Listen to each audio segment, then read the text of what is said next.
আমরা আল্লাহকে ভয় করব। আল্লাহ রাব্বুল আলামিন সূরাতুল আহজাবের শেষের দিকে মহান রাব্বুল আলামিন সুন্দর করে ইমানদারকে ডাক দিয়ে বলছেন, বান্দা তুমি কি করবে?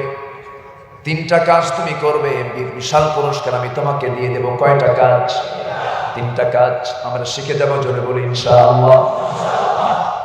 আল্লাহ রাব্বুল আলামিন বলেন, খুব পরিচিত আয়াত, যারা কোরআন নিয়ে গবেষণা করেন, কোরআন যারা চর্চা করি, আমরা সবার কমন আয়াত মুখস্থ থাকতেই পারে। আমার সঙ্গে ঠোঁট মিলিয়ে মিলিয়ে বলুন, ইয়া আইয়ুহাল্লাযীনা আমানু তাকুল্লাহা ওয়া কুলু কাওলান সাদীদা ইউসলিহ লাকুম আ'মালাকুম ওয়া ইয়াগফির লাকুম যুনুবাকুম ومن يطع الله ورسوله فقد فاز فوزا عظيما جل الله اكبر সূরাতুল আহজাব 70 এবং 71 নম্বর আয়াতে মহান রব্বুল আলামিন ঈমানদারকে ডাক দিচ্ছেন। যারা ঈমানদার, ডাকতেছেন ঈমানদারকে। ডাক দুই প্রকার, কোরআনের ডাক কয় প্রকার?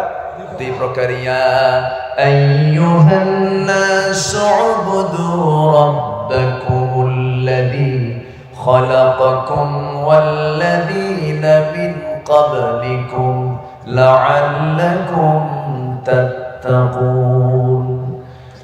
আরেকটা ডাক হলো ইয়া আইয়ুহাল ইনসানু মা গাররাকা বিরাব্বিকাল কারীম الذي خلقك فسواك فعدلك في أي صورة ما شاء ركبك جربوا يا الله أكبر। হে মানব মণ্ডলী, এটা হলো মক্কার ডাক। মদিনায় আল্লাহ রাব্বুল আলামিন হে ঈমানদারগণ বলে সম্বোধন করে ডাক দিয়েছেন। ঈমান যারা এনেছো, ঈমানের যারা দাবি করছো, আল্লাহ পাক এই জায়গায় বলেছেন তোমরা তিনটা কাজ করবে। এক নাম্বার কাজ হলো তোমরা ভয় পাবে কাকে? তোমরা ভয় করবে কাকে? আল্লাহকে ভয় করবে। এই পৃথিবীতে আল্লাহর জায়গায় অন্যকে ভয় করে জায়েজই নাই। অন্য কাউকে ভয় করলেই সেটা শিরকের মধ্যে পড়ে যাবে, আমি তখন মুশরিকের অন্তর্ভুক্ত হয়ে যাব। দুনিয়ার কোনো প্রশাসনকে ভয় করা যাবে না, ব্যক্তিকে ভয় করা যাবে না, কোনো বাতিল রক্ত চক্ষুকে ভয় করা যাবে না। ও আমার দিকে এগিয়ে আসবে, আমি তার দিকে মোকাবেলা করার জন্য প্রস্তুত হয়ে যাব। ঠিক কি না? ঈমানদার পিঠ দেবে না, ঈমানদার বুক দিয়ে বাতিল শক্তির মোকাবেলা করবে মুসলমান। আজকে মুসলমান শুধু একটা হক যদি আদায় করত, সত্য কথা বলা। আজকে যদি যে ইমাম মেম্বারে দাঁড়িয়ে হক কথা বলতে পারে না, তার ইমামতির কোন যোগ্যতা না। 4.5 লক্ষ মসজিদের ইমাম যদি এক সুরে কথা বলতো, আমাদের হাত ভাঙ্গার কথা বলতে পারে? আমাদের ঘাড় মটকা দেওয়ার কথা বলতে পারে? বলে খেলা হবে। খেলবো কেন? তুই তো মূর্খ। মূর্খের সঙ্গে খেলতে আল্লাহ মানা করেছেন, ওয়াইদা খাতাবাহুমুল জাহিলুনা ক্বালু সালামা। তুই তো মূর্খ, সালাম দিয়ে বিদায়। তোর সঙ্গে কথা বলার খেলার কোনো টাইমই আমাদের নাই। ঠিক কি না? কষ্ট হচ্ছে আপনাদের? এসি এর ফাঁকা কেন? আসবে। আচ্ছা ঠিক আছে, আলোচনা চালাবো। আরেকজন তো তাহাজ্জুদ নিয়ে ব্যস্ত। উনি একটানা 22 বছর তাহাজ্জুদ পড়েন, বুঝলেন? 70 রাকাত করে। কয় রাকাত করে? আরেকজন কয় তোমরা তো পিটন খায়ালাম হইছো, আমি আরিফ বা তাসা জিমহা খা খা খা। এই থামেন, শোনেন। মানুষ যখন কথা বললেই তার মূর্খতা প্রমাণ পেয়ে যায়। ঠিক কি না? আমরা তাদেরকে অপমান করতে চাই না। একটু করজনে মিনতি জানাই, যে কোনো কথা বলতে গেলে অন্তত আলেমদের সঙ্গে কথা বলতে গেলে সাবধানে কথা বলবে। আমি ভাঙ্গাচুরা মানুষ, আমার করে এলেম কালাম নেই, কিন্তু আলেমকে সম্মান করুন। আলেম হলো জগতের শ্রেষ্ঠ মানুষ। মাউতুল আলিম আলিমের মৃত্যু মানে জগতের মৃত্যু। সম্মান করুন। মূর্খের মূর্খতা কথায় প্রকাশ পেয়ে যায়। শিক্ষক এক ছাত্রকে বলছে, এই ছাত্র তোমার বাড়ি কোথায়? স্যার আমার বাড়ি ব্রাহ্মণবাড়িয়া। তোমাকে প্রশ্ন করব, তোমার বাড়ি দিয়ে তোমাকে প্রশ্ন করব। কি প্রশ্ন? তোমার বাড়ি ব্রাহ্মণবাড়িয়া, তো ঠিক আছে, ব্রাহ্মণবাড়িয়ার নামটা বানান করো তো, ব্রাহ্মণ করো তো। এখন ব্রাহ্মণবাড়িয়া বানান কিন্তু সস্তা না, একটু কঠিন, তাই না? ব্রাহ্মণবাড়িয়া বানানটা একটু কঠিন ব্যাপার। এখন ছাত্র আর পারে না বানান। এখন সে বলতেছে, স্যার আমি তো এখন ঢাকায় থাকি। আমি এখন কই থাকি? ঢাকায় থাকি। এই যে ইউটিউবার, কথা বলা যাবে না তো, মানুষ বলবে। আপনিও যদি কথা বলেন তাহলে তো সমস্যা, বলবে। বেশি জনগণের সামনে আপনি পারবেন না তো। যদি পিছন থেকে একটা লাত্তি খান, কাম তো সারা পারবেন না তো, দর্শন তো পারবেন না। একটু ধৈর্য ধরতে হবে আপনাকে। ভূমিকা ধৈর্যের পরিচয় দিতে হবে। যারা ক্যামেরাম্যান আসছে তাদেরও দায়িত্ব আছে, তারা এটাকে সাপ্লাই দিচ্ছে গোটা পৃথিবীতে, আলহামদুলিল্লাহ বলে। তারাও চায় যে ভিডিওটা একটু সুন্দর হোক, তারাও চায়।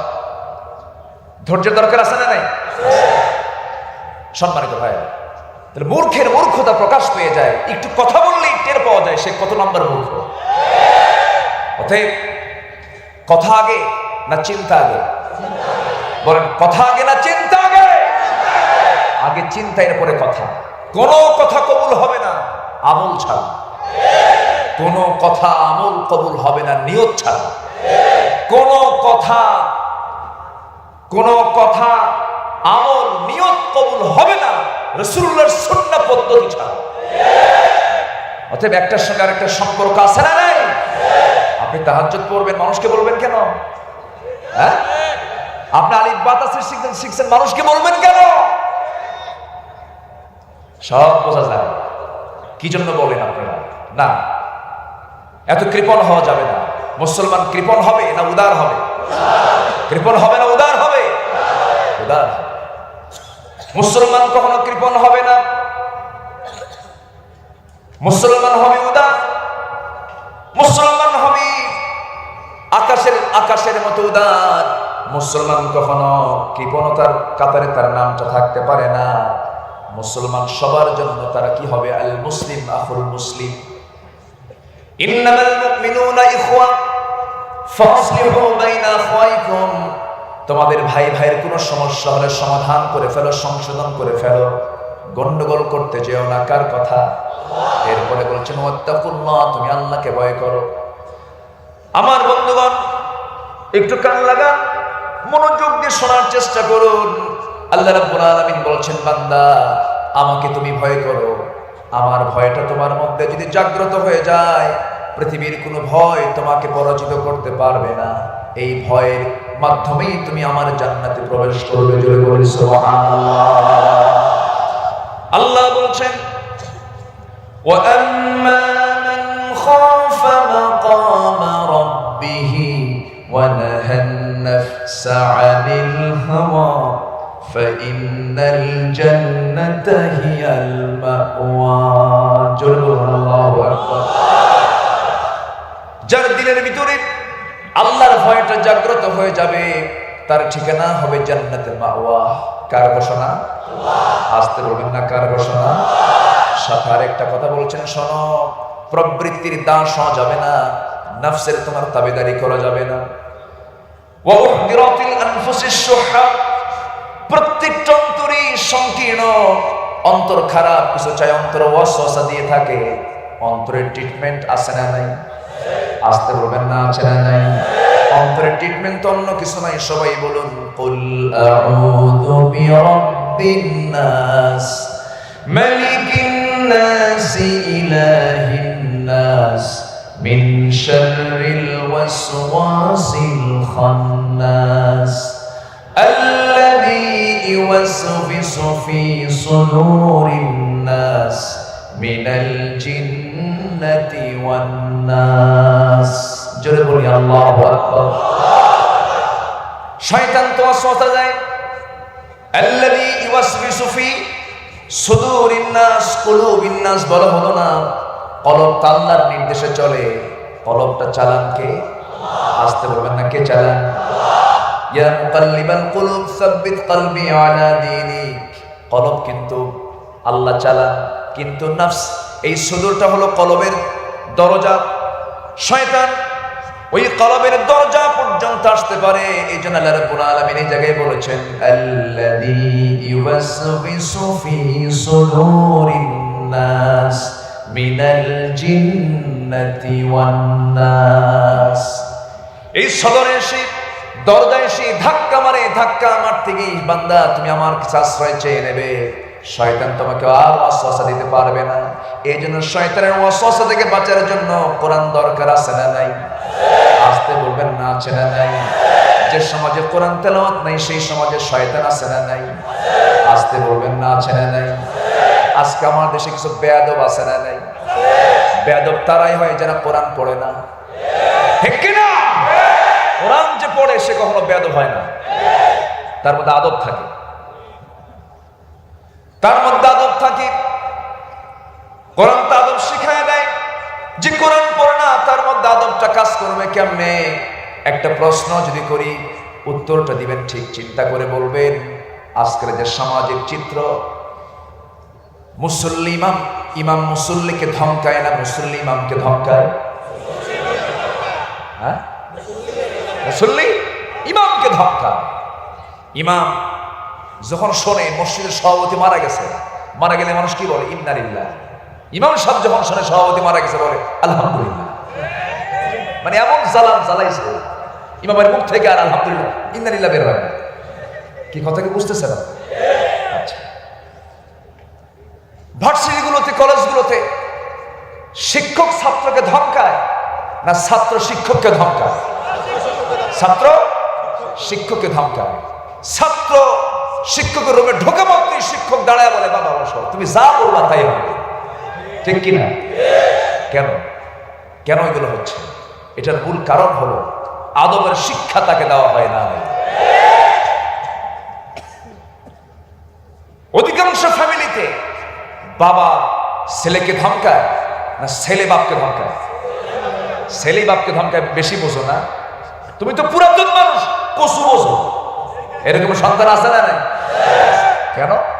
এর কারণ হলো আসল শিক্ষা কোরআন নাই। কোরআন না থাকার কারণে আজকে সব জায়গার চেইন, ধারাবাহিকতা, স্নেহ, শ্রদ্ধা, ভালোবাসা সব বিদায় নিয়েছে। এগুলো সব ফিরে আসবে। শর্ত হলো আমরা কোরআনওয়ালা হব। আমরা কি ওয়ালা হব? ফাকরাউ মা তায়াসসারা মিনহু। তোমার কাছে যা সহজ মনে হয় কোরআনটা পড়ো, কোরআনটা বোঝো, কোরআনটা জানো। কোরআন জানলে জিরো হিরো হয়ে যাবে, জিরো হিরো হয়ে যাবে। যে কোরআন মানবে না সেই হিরো জিরো হয়ে যাবে, ঠিক কিনা? আবু জাহেল হিরো ছিল, কি হয়ে গেছে? ওমর জিরো ছিল, কি হয়ে গেছে? হিরো হয়ে গেছে কোরআনের কারণে। সে কোরআন আজও আছে না নাই? কত অসভ্য ছিল সেই যুগের মানুষ, যে যুগে কোরআন নাজিল হয়েছে। কত অসভ্য! আল্লাহর ঘরের চতুর্দিকে উলঙ্গ হয়ে তোয়াফ করে। বাবার সামনে বেটা, বেটার সামনে বাবা, উলঙ্গ হয়ে তোয়াফ করে কাবার চতুর্দিকে। একটা ভাঙ্গা পাতিলকে কেন্দ্র করে, ভাঙ্গা পাতিল, একটা ভাঙ্গা পাতিলকে কেন্দ্র করে যুগের পরে যুগ যুদ্ধ লেগে রাখতো যে জাতিরা, যে কওমের লোকেরা, সেই শততা বিভক্ত জাতিকে এক সুতার কাঠিতে আবদ্ধ করেছেন কোন জাদু মন্ত্র দিয়ে নয়, একমাত্র কোরআন দিয়া। যারা বলে সুবহানাল্লাহ। কি করে নাই তারা? আরবের সেই পত্তলিকেরা কি করে নাই? সব করেছে। তারা মদ পান করতে পানির চাইতে বেশি। জেনা ছিল তাদের নিত্য নৈমিত্তিক কারবার।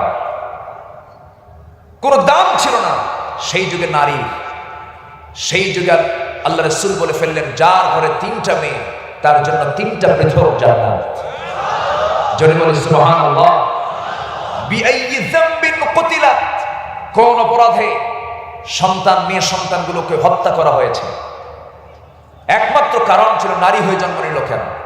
আমার নবীর সামনে এক সাহাবী সবসময় মন মরা হয়ে থাকেন।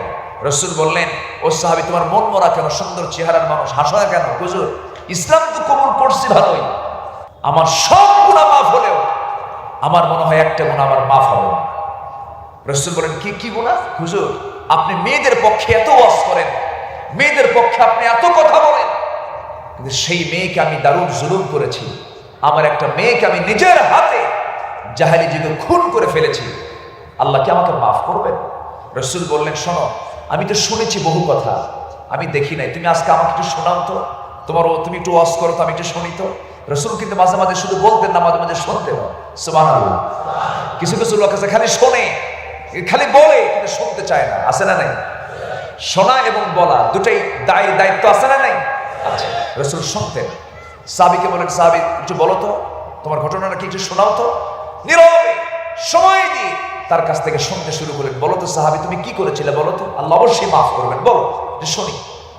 সাহাবী বলেন, হুজুর আমি কিভাবে বলবো আপনাকে, আমার স্ত্রীর গর্ভের সন্তান 10 মাস যখন পূরণ হলো, বললাম বাবার বাড়ি যাও, ছেলে হলে নিয়ে আসবা, মেয়ে হলে কোনো কথা নাই। শোনা মাত্রই আমার অর্ডার হলো, সন্তান হওয়া মাত্রই তাকে জীবন্ত পুঁতে হত্যা করবে। যেরকম নাউজুবিল্লাহ। কি নারীর মূল্য ছিল সেই যুগে, আর সেই যুগে রাসূল কি মূল্য দিলেন, জোরে বলে সুবহানাল্লাহ। ওই সাহাবী বললেন, ইয়া রাসূলুল্লাহ, সন্তান যখন আমার স্ত্রী গর্ভ থেকে মেয়ে সন্তান ভূমিষ্ঠ হলো, আমাকে বলা হলো মরা সন্তান। আমার অজান্তে আমার স্ত্রীর সন্তানটাকে ধীরে ধীরে বড় করলো আমার আড়াল করে। 6 বছর পূর্ণ হলো, হঠাৎ করে একদিন আমি দেখতে পেলাম আমার মতোই চেহারা, ভ্রুগুলো, কপালগুলো, চোখগুলো সম্পূর্ণ অবয়ব আমার মতো খপ্পর। আমি তার বাম হাত চেপে ধরলাম, টেনে নিয়ে স্ত্রীর সামনে দাঁড় করিয়ে বললাম, স্ত্রী সত্যি করে হলফ করে বলো তো, সন্তানটা কাঁদে, থর থর করে কাঁপে, আর বলে, স্বামী গো, সন্তানের তত্ত্ব কতক্ষণ গোপন করব, এই সন্তানটা আমাদের ঔরস থেকে এসেছে। ভিতরে ভিতরে দারুণ খেপে গেলাম, রেগে গেলাম, চূড়ান্ত খেপে গিয়ে কিছুই প্রকাশ করলাম না। ভিতরে ভিতরে পড়তেছিলাম, শিরকিয়াতের গন্ধ আমার ভিতরে তখন কাজ করছিল। আমি আমার মেয়েটাকে মেরে ফেলার কৌশল খুঁজে বের করে স্ত্রীকে বললাম, মেয়েটাকে সুন্দর করে সাজিয়ে দাও, গুছিয়ে দাও, নানি বাড়ি নিয়ে যাব। এই একটা অভিনয় করার সঙ্গে সঙ্গে হুজুর মেয়েটা দৌড় মেরে আমার বুকের উপরে আমার কোলের মধ্যে বসে বলছে, বাবা, আজকে মুক্ত মনে তোমাকে বাবা বলে ডাকতে পারছি, এটা আমার চরম আনন্দের দিন। মেয়েটা আমাকে আশ্রয়স্থল মনে করে মেয়েটাকে আমার হাতে তুলে দিল। রওনা করলাম নানির বাড়ির দিকে, না গিয়ে জঙ্গল পার হয়ে গেলাম। ঠিক দুপুরবেলা দ্বিপ্রহর, আমি হাতের মধ্যে কোদাল নিলাম, গর্ত খনন শুরু করেছি। মেয়েটা বলছে, বাবা এই জায়গায় তুমি কি করো, নানির বাড়ি যাবা? কোনো কথা বললাম না। মেয়েটা করলো কি, হুজুর আমার সেই অবহেলিত মেয়েটা, আমি যখন কোদাল মারছিলাম আমার গায়ের ঘামগুলো ঝরতেছিল প্রচন্ড রোদের প্রখরতায়। মেয়েটা গামছা দিয়া ঘামগুলো বারবার মুছে দেয়।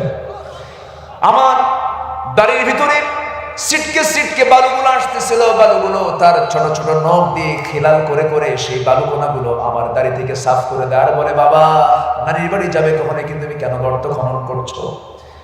আমি কোনো কথা বললাম না, দিলের ভিতরে একটু বিন্দু পরিমাণ দরদ হলো না। আমি গর্ত খনন শেষ করার পরে আরো চরম অভিনয় করে বললাম মেয়েটাকে, মা দেখো তো গর্ত খনন কেমন হয়েছে। আমার মেয়েটা মুস্কি একখান হাসি মেরে সরল মনে গর্তের দিকে যখন উঁকি মেরে দেখতে লাগলো, আমি পিছন দিকে চলে আসলাম, চক্ষু বন্ধ করে পাষাণ পিতা হয়ে এমন জোরে একটা ধাক্কা মারলাম, এক ধাক্কায় সন্তান ওই মাটির ভিতরে ওই গর্তের মধ্যে চিত হয়ে পড়ে গেল, উপর হয়ে পড়ে চিত হয়ে গেল। দুইটা হাত এক জায়গায় করে বলছে, বাবা বুঝতে পেরেছি, আমার মার কথা সত্য হয়ে গেছে, আমি কি দোষ করেছি আমি জানি। ও বাবা, আজকের দিনের মতো আমি তোমার কাছে একটা দিন তোমার কাছে প্রাণ ভিক্ষা চাচ্ছি, বিনিময়ে এই চেহারা কোনোদিন দেখাবো না, আমাকে প্রাণে বাঁচায় দাও বাবা। দিলের মধ্যে দরদ হলো না, হাতের মধ্যে পাথর নিয়ে চোখ বন্ধ করে কলিজা বরাবর মেরে দিলাম, ফিঙ্কি দিয়ে রক্ত বের হয়ে গেল। আমার চোখের সামনে মাটি চাপা, পাথর চাপা দিয়ে সন্তানকে আমি দুনিয়া থেকে বিদায় করে দিলাম। আমার নবীজি এই কথা শোনা মাত্রই নবীজির চক্ষুশ্রু পূর্ণ হয়ে গেছে, আর বললেন, ও দাহিয়া কলবি, শুধু শুনেছিলাম, আজকে বাস্তবে তোমার মুখ থেকে শুনলাম। তবে হ্যাঁ, একটা কথা জেনে রেখে দিও, আমার আল্লাহ তো রহমান রহিম, জাহালিয়াতের কারণে যে অপরাধটা করেছো, দিন গ্রহণ করার কারণে আল্লাহ রাব্বুল আলামিন এই বড় গুনাহ তোমার জীবন থেকে মুছে সাফ করে দিয়েছে। জোরে বলে সুবহানাল্লাহ, আরো জোরে বলুন সুবহানাল্লাহ।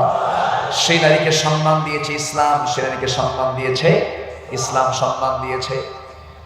আমার ভাইয়েরা, সভ্য জাতি ভালো হয়ে গেছে দুনিয়ার কোন আইন দিয়ে না, আল্লাহর আইন দিয়া। আসতে বলবেন না, কার আইন দিয়া? দুনিয়ার কারো ভয় দিয়ে না, আল্লাহর ভয় দিয়ে। আল্লাহ রাব্বুল আলামিন সেই জন্য বলছেন, ইয়া আইয়ুহাল্লাযীনা আমানু তাকুল্লাহ ওয়া কুলু কাওলান সাদীদা। নাম্বার 2 হলো, কি করো তুমি? যা বলবে, যখন তুমি কথা বলতে যাবে সদা সত্য কথা বলবে, কারণ জিহ্বা হলো দেহের রাজধানী। দেহের রাজধানী কি? জিহ্বা। জিহ্বা ঠিক থাকলে সব ঠিক। ইদা আসবাহা ইবনে আদম, বান্দা যখন সকাল করে, ফাইনাল আ'দা কুল্লা শাইইন তাকফুরুল লিসান ইত্তাকিল্লাহা ফিনা ফাইন্নামা নাহনু বিক ওয়া ইন ইসতাকামতা ইসতাকামনা ওয়া ইন আওয়াজাজতা আওয়াজাজনা।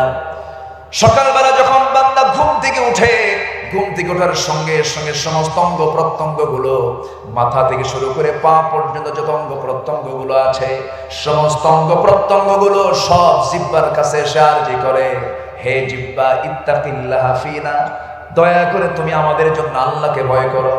তুমি জিহ্বা যদি ঠিক থেকে যাও, আমরা ঠিক থেকে যাব, আর তুমি জিহ্বা যদি বেঠিক হয়ে যাও, আমরাও বেঠিক হয়ে যাব। এই জন্য জিহ্বার কন্ট্রোল দরকার, আছে না নাই? আসতে বলবেন না, আছে না নাই? আল্লাহ ইমানদারদেরকে ইমানের গুণ শেখানোর জন্য সূরা মুমিনুন দিয়েছেন। আল্লাহ রাব্বুল আলামিন গুণ তুলতে গিয়ে, গুণের বর্ণনা প্রকাশ করতে গিয়ে 2 নম্বর গুণ বলেছেন কি? قد أفلح المؤمنون الذين هم في صلاتهم خاشعون والذين هم عن اللغو معرضون والذين هم للزكاة فاعلون والذين هم لفروجهم حافظون إلا على أزواجهم أو ما ملكت أيمانهم فإنهم غير ملومين. جل الله أكبر. আল্লাহ বলছেন, ইমানদার কারা, মুমিন কারা? যারা 1 নম্বর গুণ, নামাজটা অত্যন্ত খুশুর সাথে একগ্রচিত্ততা নিয়ে যারা নামাজ আদায় করে, ধীরস্থিরতা নিয়ে অত্যন্ত নীরবে নীরবে নামাজ যারা আদায় করে, এবং নামাজ আদায় করে সেই নামাজের বর্ণনা মানুষকে শোনায় না, তাহাজ্জুদ পড়ে মানুষকে শোনায় না, কারণ নামাজ পড়ে কার জন্য?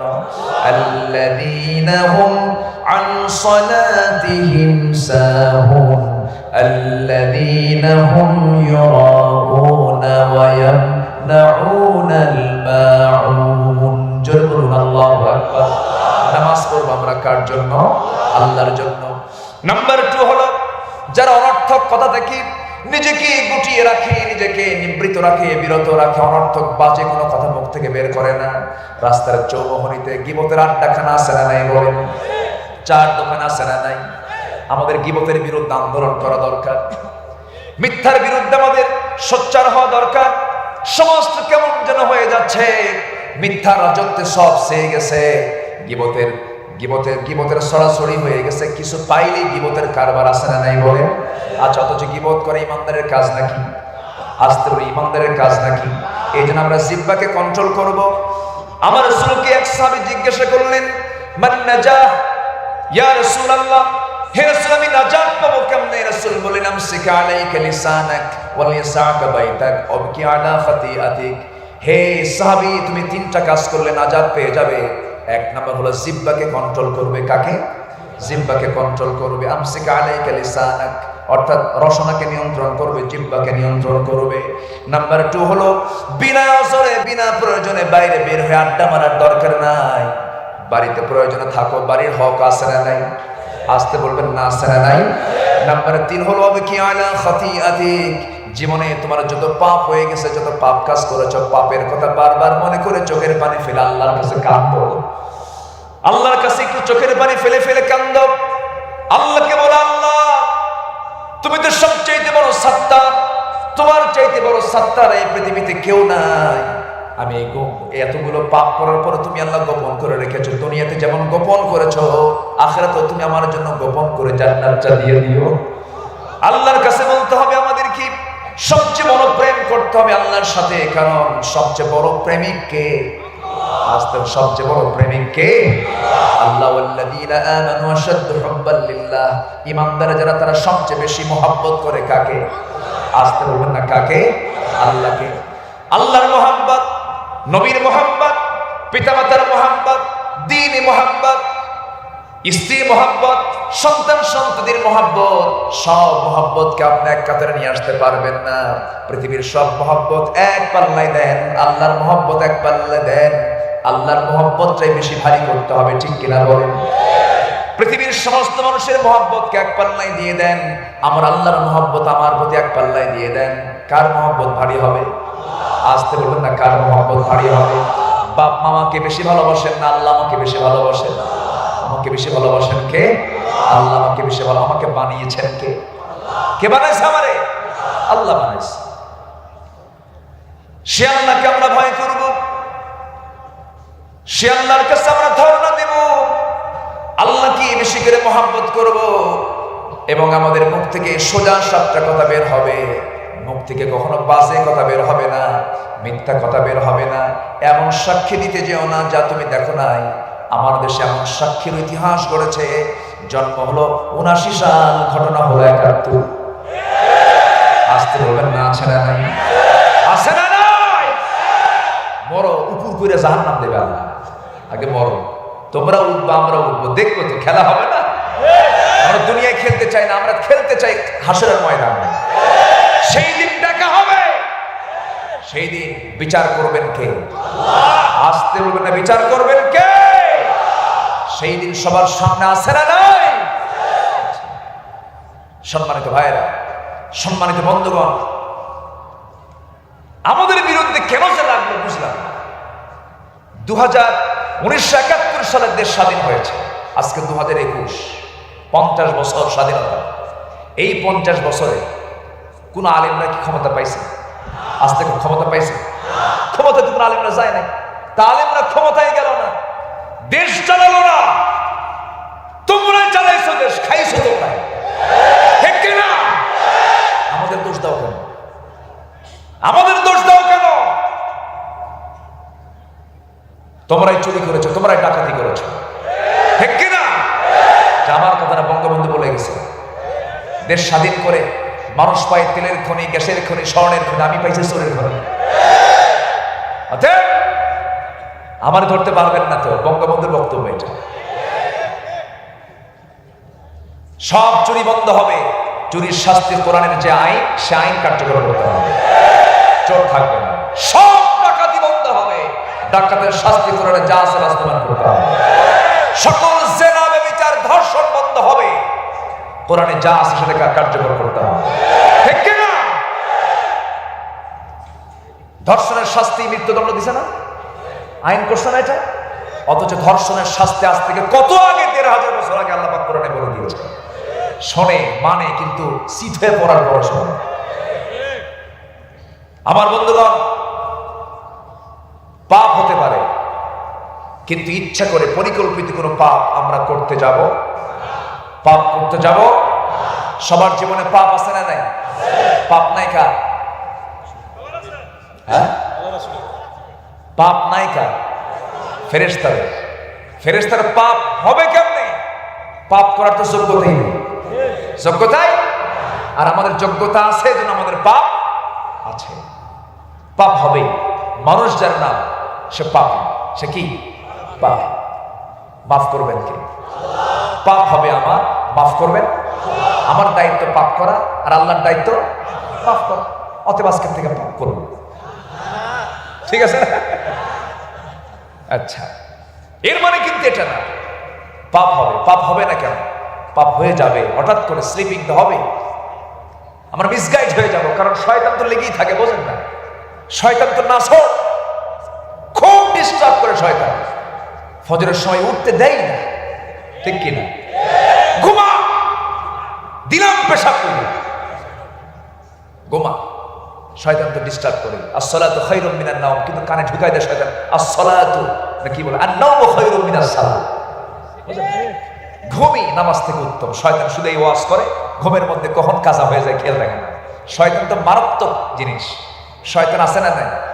মানুষ আছে যেখানে শয়তান আছে সেখানে সুন্দরী মেয়ে হেঁটে যাবে, ইমানদারকে বলবে নামাজ যখন পড়ছিস সব তো হয়েছে, একটু তাকায় গুণা কর। বোঝেন নাই? বাস দিয়ে দিল সামনে, তাকায় দিয়ে দিল। শয়তান ওয়াসওয়াসা দেওয়ার জন্য আছে, কিন্তু নারী দেখলেই তাকানো যাবে? আসতে বলবে না, তাকানো যাবে? তাকানোর কি ইচ্ছা হয় না? হয়। আচ্ছা, তাকানোর ইচ্ছা হয়? হবেই তো, পুরুষদের। তার তো ইচ্ছা হবে না যে পুরুষ না, তাকানোর ইচ্ছা তো হবে। ঠিক তো, ঠিকই বললেন। হ্যাঁ ঠিক। নিজের বউয়ের দিকে তাকাও, অন্যের বউ না। কি কথা কি বোঝা গেল? কিসের বউ? অন্যের বউ না নিজের বউ? হ্যাঁ তাকান, সমস্যা ভালো করে তাকান, 24 ঘন্টা তাকান, কোনো আপত্তি নাই, কিন্তু অন্যের বউ না, নিজের বউয়ের দিকে তাকাতে হবে। হ্যাঁ, ও বউ নাই, তাহলে বিয়ে করো। ফানকিহু মা তাবা লাকুম মিনান নিসা মাসনা ওয়া সুলাসা ওয়া রুবা। তোমার মনে যা চায় দুনিয়ার সব নারী থেকে বাছাই করো। মুসলিম মুমিনা, মুসলিমা মুমিনা নারীকে পছন্দ করো। ওয়ালা তানকিহুল মুশরিকাত হাত্তা ইউমিননা। ইমানদার নারীকে বের করে তোমার ইচ্ছা মতো একটা, দুইটা, তিনটা, চারটা। দেখছেন? ঠিক। এখন তার ঠিক নাই, এখন তো চুপচাপ। আল্লাহ তো বিয়ে করতে মানা করেননি। আল্লাহ পোস্ট অফিস খুলেছেন কয়টা? পোস্ট কয়টা খুলেছেন? 4টা খুলে দিয়েছেন। অকাম করিস না, অন্যের বইয়ের দিকে তাকাস না, পাপ করো না। কিন্তু আজকের সমাজে বউ একটা সাইনবোর্ড থুইয়া হাজারো বউ আছে না নাই? আছে না নাই? যে সমাজে জেনা বেশি সেই সমাজে রোগ বেশি। আমার বিশ্বাস এই যে করোনা অ্যাটাক করেছে, এটার মূল অপরাধ হচ্ছে জেনার কারণে। ঠিক কিনা? জেনা থেকে এই সমস্ত রোগগুলো এসেছে। অবাধ যৌনাচার, নারীর কোনো মূল্য নাই, নারী আজকে মূল্যহীনা। প্রত্যেকটি জায়গায় নারী আজকে অ্যাভেলেবল। নারীকে ওপেন করে দেওয়া হয়েছে, মাথায় কোনো কাপড় নাই, মাস্কটা লাগায়। এখন মেয়েরা মাস্ক লাগানো শিখেছে, মোটামুটি নেকাব এখন পড়ে। আগে তো নেকাবের কথা যখন আমরা বলতাম, বলতো হুজুররা কাঠ মোল্লারা। আমরা তো কাঠ মোল্লা হয়ে গেছে, বুঝলেন না? মানে কাঠ দিয়ে বানাইছে। বসে আমরা বলি নেকাব দিয়ে মুখটা ঢেকে ফেলো, বলেছে অক্সিজেন বন্ধ করে আমাদের মেরে ফেলার চিন্তা এগুলো হুজুরের। এখন তো মাস্ক একটা না 3-4টা লাগাই, এরকম কইরা আছে না নাই? একদম যেন পুরো বাতাস যেন ভিতরে না ঢোকে, ভাইরাস যেন অ্যাটাক না করে। মাস্ক লাগান, সমস্যা নাই। মাস্ক আপনি পরেন, আপনি ভাইরাস থেকে সংক্রমিত হওয়ার থেকে আপনি বাঁচুন, আপনি বাঁচান। ভালো, মেডিকেল সায়েন্সকে অবশ্যই বিশ্বাস করা দরকার। আছে তো একটা রোগ আছে, রোগ আছে না নাই? আচ্ছা, ভালো কথা। কিন্তু আল্লাহ যাকে দিবেন, আল্লাহ যাকে দিবেন তারই হবে। ঠিক কিনা? এছাড়া উপায় নাই। আপনি কিভাবে রক্ষা করবেন নিজেকে? কোনো ক্রমেই সম্ভব না। আল্লাহ যদি কারো কল্যাণ চান, লাইয়াদুর রুক, কেউ তার ক্ষতি করতে পারবে না। আল্লাহ যদি কারো ক্ষতি চান, লাইয়ান ফাউক, তার সে কল্যাণ কেউ করতে পারবে না। কার সে ফয়সালা? আসতে বলবেন না, কার ফয়সালা? আল্লাহর ফয়সালা। মাস্ক লাগাচ্ছে মেয়েরা ভাইরাস থেকে বাঁচার জন্য, মুখে মাস্ক, কিন্তু এদিকে পায়জামা নেই। এদিকে কি নাই? অর্ধেক পায়জামা পরে আছে আর অর্ধেকটা ফাঁকা রাখছে। তাহলে আপনি মুখে মাস্ক লাগালেন, এদিকে পায়জামা নাই, মানে মাথায় টুপি লুঙ্গি নেই। মাথায় টুপি লুঙ্গি নেই, তাহলে কেমন হলো? আগে লুঙ্গি দরকার না টুপি দরকার? আগে লুঙ্গি দরকার না টুপি দরকার? আগে লুঙ্গি দরকার, এরপরে টুপি দরকার। উনি আগে মাস্ক নিয়ে ব্যস্ত হয়ে পড়েছেন। আমার দেশে এখন সরকারিভাবে চিন্তা হলো ভাইরাসের চিন্তা না গুনার চিন্তা? বলেন তো। আমার দেশের যে চিন্তা ভাবনা, ভাইরাসের চিন্তা বেশি না গুনার চিন্তা? কিসের চিন্তা? ভাইরাস থেকে জাতিকে বাঁচানো যায় কেমনে? এই জন্য অফিসে লাগাই রেখেছে নো মাস্ক নো সার্ভিস, আছে না নাই? সব জায়গায় লাগাইছে, মাস্ক লাগাও সার্ভিস পাবা, নো মাস্ক নো সার্ভিস। সবার চিন্তা একটাই, ভাইরাস থেকে বাঁচতে হবে, মাস্ক লাগাও। গুনাহ থেকে বাঁচতে হবে, গুনার জন্য সতর্ক হও। এই চিন্তাই যদি থাকতো তাহলে লেখা থাকতো নো সালাত নো সার্ভিস। ঠিক কি না? এই একটা স্লোগান যদি আজকে বাংলার প্রতিটা অফিসে প্রত্যেকটা মোড়ে যদি বলা হতো নো সালাত নো সার্ভিস, সমাজ থেকে সকল পাপ সকল রোগ সব দূর হয়ে যেত। মুসলমান সবাই কি চান এমন একটা আইন বাংলার জমিনে হোক? সবাই কি চান? এই আইনকে কারো বাবা, আইনটা কার? কারা কারা চান? দু হাত উঁচু করে দেখান মুসলমান।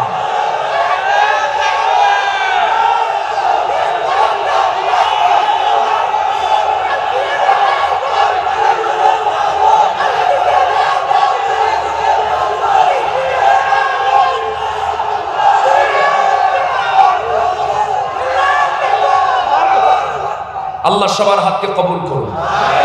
জোরে বলি আমিন, আরো জোরে আমিন। সম্মানিত ভাইরা, কষ্ট দিচ্ছি মনে হয়? আলোচনা চালাবো? কোন আপত্তি, কোন অসুবিধা, কোন চিন্তা, কোন হতাশা? সব কিছুর ফায়সালা কার? ভয় করবো কাকে? কথা বলবো হাসা না মিশা? কথা বলবো মিথ্যা না সত্য? অকুলু কওলান সাদীদা, যা বলবা সোজা বলো। জান্নাত বাঁকা না সোজা? ইসলামের পথ বাঁকা না সোজা? অতএব মুমিনের জিহ্বা হবে বাঁকা না সোজা? এনিয়ে বেনিয়ে টেকনিক করে কৌশল করে কোনো কথা বলা যাইবে? আমরা হক কথা বলবো, জোরে বলি ইনশাআল্লাহ। জিহ্বা ঠিক তামি ঠিক, জিহ্বা ঠিক করতে হবে, সত্য কথা বলতে হবে। আল্লাহ রাব্বুল আলামিন বলেছেন, শোনো, এই দুইটা যদি ঠিক হয়ে যায়, আল্লাহ সুন্দর করে বলছেন, তাহলে আমি কি করব? দেখো, ইউসলিহ লাকুম আমালাকুম ওয়া ইয়াগফির লাকুম যুনুবাকুম ওয়া মান ইউতি'িল্লাহা ওয়া রাসূলাহু ফাকাদ ফাযা ফাওজান আযীমা। জোরে বলুন আল্লাহু আকবার।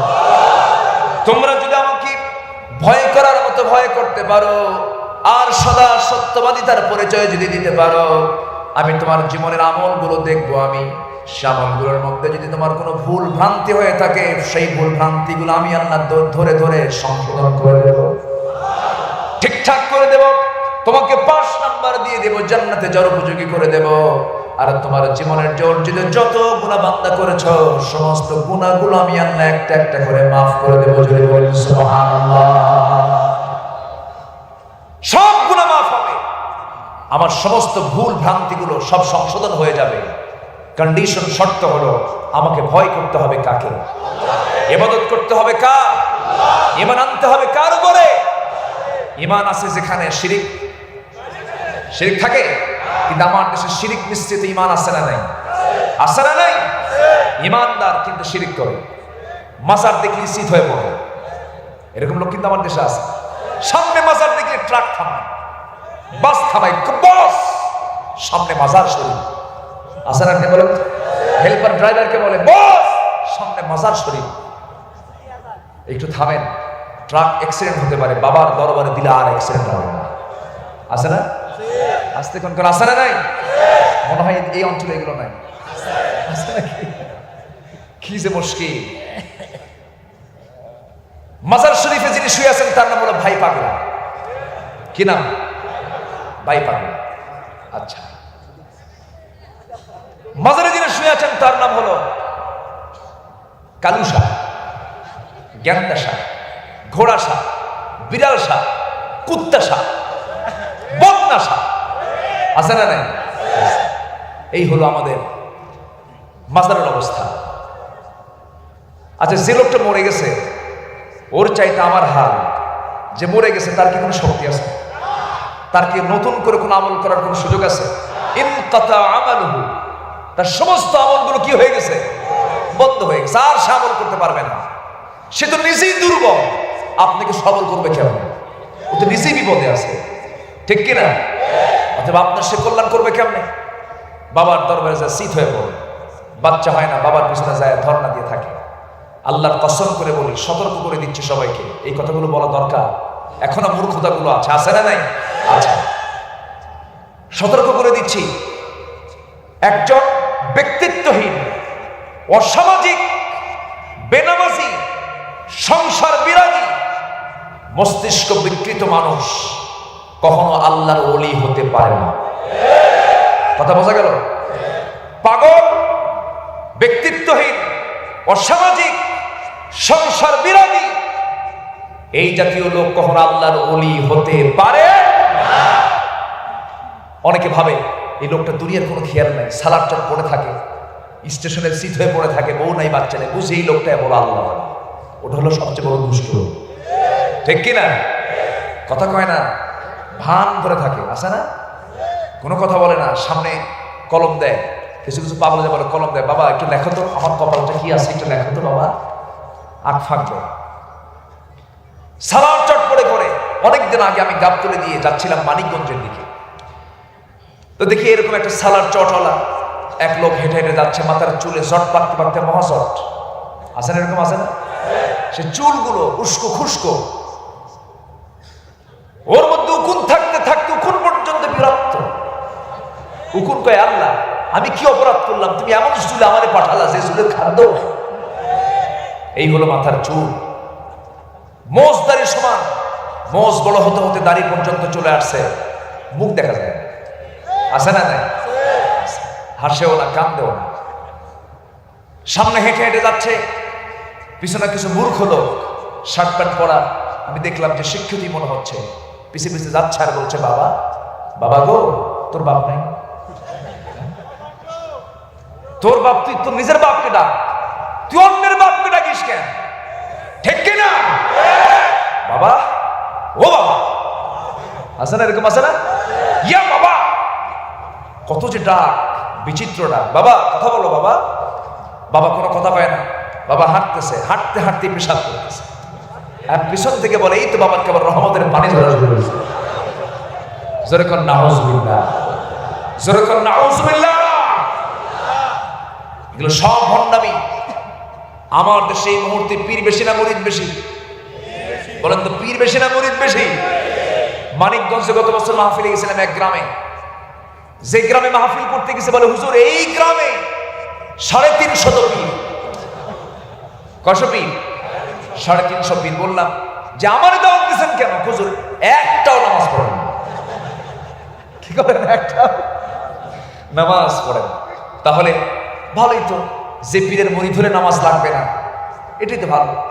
এই জন্য কিছু কিছু লোক, বেনামাজি লোকগুলো ওই জায়গায় মুরিদ হয়, বোঝেন নাই? আর স্লোগান মারে, হুক খাজা দিল কর তাজা, ইসমে জালাল গাজার কলখি খাওয়া হালাল। জোরে কর নাউজুবিল্লাহ, জোরে কর নাউজুবিল্লাহ। পানির তলে মোমবাতি, বাবা বাতাসে নেভে না, বাবার নামে হালকা দিলে ওযু গোসল লাগে না। জোরে বলি নাউজুবিল্লাহ। একটা মরছে কয়েকদিন আগে দেওয়ানবাগ, এত বড় পেট, বিশ্ব গুড়াও, বিশ্ব কি, ওর নাম লেখা তো বিশ্ব আশিক লিখতো, আমি বললাম না, বিশ্ব গুড়াও, এত বড় পেট, ওটাই ওর আযাব।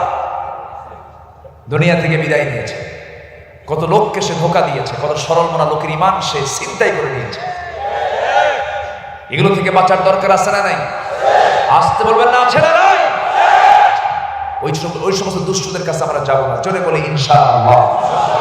আমি পীরকে গালি দিচ্ছি না, পীর ভালো আছে, সেই পীরকে আমি হক বলবো যে পীর কালিমার পতাকা নিয়ে জমিন আল্লাহর দ্বীন কায়েমের জন্য তৎপর হয়ে যাবে, ঠিক কিনা? শাহজালাল ইয়ামিনী নিঃসন্দেহে আল্লাহওয়ালা একজন পীর সাহেব। আজমির শরীফ, আজমিরে শুয়ে আছেন খাজা মাইনুদ্দিন চিশতি রাহমাতুল্লাহ আলাইহি, আওলাদ রাসূল, তিনি রাসূলুল্লাহর তিনি আওলাদ ছিলেন। রাজা পৃথ্বীরাজকে পরাজিত করে গোটা ভারতবর্ষ তিনি কালিমার পতাকা উড্ডীন করেছেন। শাহজালাল ইয়ামিনী রাজা গৌর গোবিন্দকে পরাজিত করে গোটা সিলেট অঞ্চলকে ইসলাম বানিয়ে দিয়েছেন। তারা হচ্ছেন পীর। আর আমার দেশে খালি মুরিদ বাড়ে, খালি কি বাড়ে? শুধু খানকায় থাকলে হবে না, খানকা ছাড়ো, রাজপথ দখল করো মুসলমানেরা, ঠিক কিনা?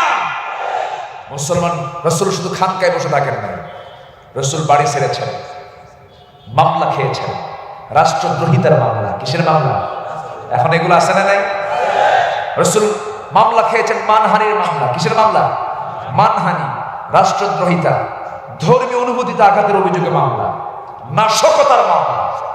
এখন এগুলো নাই মনে হয়? আসতে বলবেন না, আছে না নাই? ৭১-এ যত মামলা ছিল এখন তার চেয়ে কম না বেশি? সোনার বাংলা, তাই না? সোনার বাংলায় মামলা দিন দিন বাড়তেছে। কথা শুনতেন না? খলিফা ওমর ফারুক রাদিয়াল্লাহু তাআলা আনহু যখন তিনি প্রথম খলিফার আমলে মদিনার যখন তিনি বিচারপতি, চিফ জাস্টিস, বিচারকের চেয়ারে, হাকিমের চেয়ারে বসে আছেন 2 বছর। কয় বছর? 2 বছর। এরপরে তিনি খেলাফত পেলেন। 2 বছরের 24 মাসে একটা আসামি কোর্টে নাই, এক আসামিও কোর্টে নাই। তিনি আফসোস করে বললেন, 2 বছর চাকরি করলাম, বিচার করতে পারলাম না। জোরে বলো সুবহানাল্লাহ। আর আমার দেশের বিচারপতিরা বলে, সে বিচারপতি নাই অবশ্য, এসকে সিনহা, তিনি এখন নিজেই পাগল। এখন উনি পাগল হয়ে গেছে, তুনিতে চলে গেছেন। উনি একবার বলেছিলেন যে মামলার জট জমা হয়েছে, এই জট কাটতে লাগবে আগামী 100 বছর। কত বছর? 100 বছর। তাহলে যে রাষ্ট্রে মামলা বেশি হবে, এটা কি ভালো লক্ষণ না খারাপ লক্ষণ? ভালো লক্ষণ না খারাপ লক্ষণ? যেখানে মামলা কম থাকবে সেখানে মোহাব্বত বেশি থাকবে। মামলা যত বাড়বে সত্যতা তত বাড়বে, এটাই তো স্বাভাবিক। মানুষ ভালো নাই, এই জন্য মামলা বেশি। মানুষ ভালো হলে মামলা থাকতো না, ঠিক কিনা? আমরা ভালো হবো, জোরে বলি ইনশাআল্লাহ, আর জোরে বলি ইনশাআল্লাহ। সম্মানিত ভাইয়েরা, কথায় তো কথা বাড়ে, ভণ্ডামির কোনো সুযোগ ইসলামে নেই। যে দরবারে গেলে নামাজ লাগবে না, সেই দরবারে আমরা কেউ যাব? নামাজ পড়বো কয় ওয়াক্ত? আসতে বলবেন না, কয় ওয়াক্ত নামাজ? এই নামাজ কার হুকুম? এই হুকুমটা কে দিয়েছেন? আল্লাহ দিয়েছেন। নামাজ ছেড়ে দেওয়া যাবে না।